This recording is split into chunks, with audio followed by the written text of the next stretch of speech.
전의 쇼츠에서 이어집니다. 그 과정에서 이들은 전에 일하고 있던 사람을 일부러 쫓아내기까지 하지요.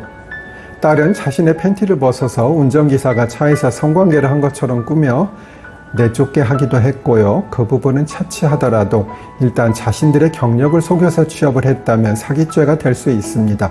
그들이 실제 실력이 있는지 없는지를 떠나서 만약 경력을 속였다면 사기죄의 성립에 전혀 영향이 없습니다. 게다가 영화에서 그들은 재학 증명서 등을 위조하기도 했지요. 그들이 사립학교의 문서를 위조했다면 사문서 위조가 될 것이고 만약 국립대라면 공문서 위조가 되었겠지요. 취업을 위해 경력을 속이더라도 일만 잘하면 되는 것 아니야 라고 생각하시면 안 됩니다. 만약 피해자가 그 사실을 알았더라면 취업을 못할 수 있었기 때문에 사기죄가 성립됩니다. 예를 들어 변제기가 아직 도래하지 않은 채권을 달라는 소를 법원에 제기할 수 있을까요? 이는 경우에 따라 다릅니다. 만약 피고가 이를 인정하고 있다면 청구하지 못할 수 있고요.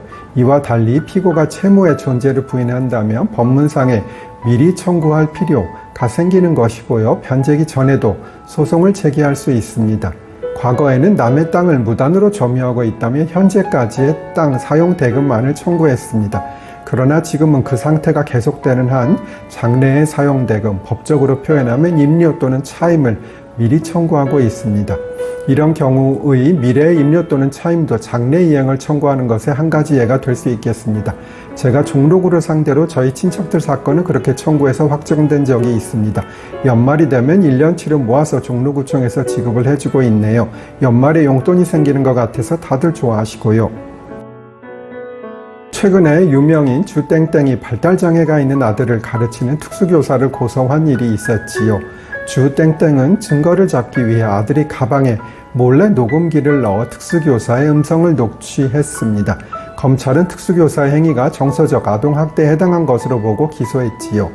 제가 지금 말씀드리는 것은 그런 부분은 아니고요. 주땡땡이 아이 가방에 녹음기를 넣어 몰래 녹취한 행위가 불법 녹음인지에 대해 설명을 드리고자 합니다. 통신비밀보호법 제14조에 따르면 누구든지 공개되지 아니한 타인 간의 대화를 녹음하거나 전자장치 또는 기계적 수단을 이용해 청취할 수 없습니다.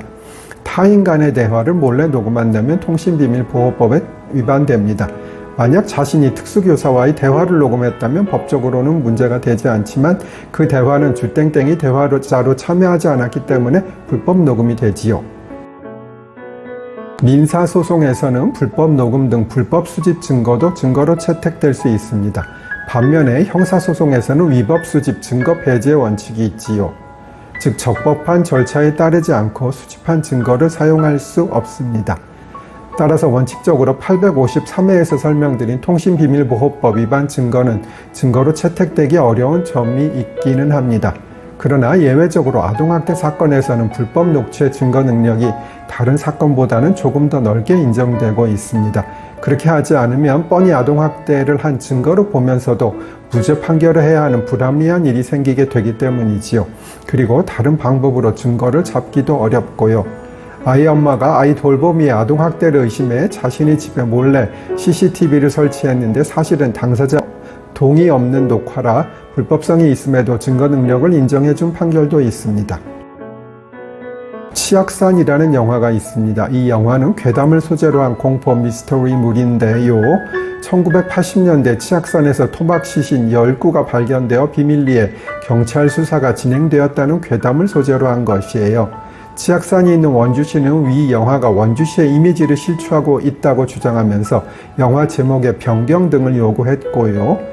법원에 상영금지 가처분 신청도 제기했습니다. 영화 제작사는 영화가 실제가 아닌 허구라는 점을 영화의 시작, 마지막 등에 추가했다는 이유로 가처분이 받아들여지면 안 된다고 주장했고 원주시 등은 원주 시민의 명예를 훼손한다고 주장했습니다. 재판부는 상영금지 가처분을 기각했습니다. 즉 제작사의 손을 들어준 것이지요. 결국은 치악산 영화는 예정대로 개봉이 되었습니다. 원주에서 근무할 당시 치악산을 올라가 본 기억이 있네요.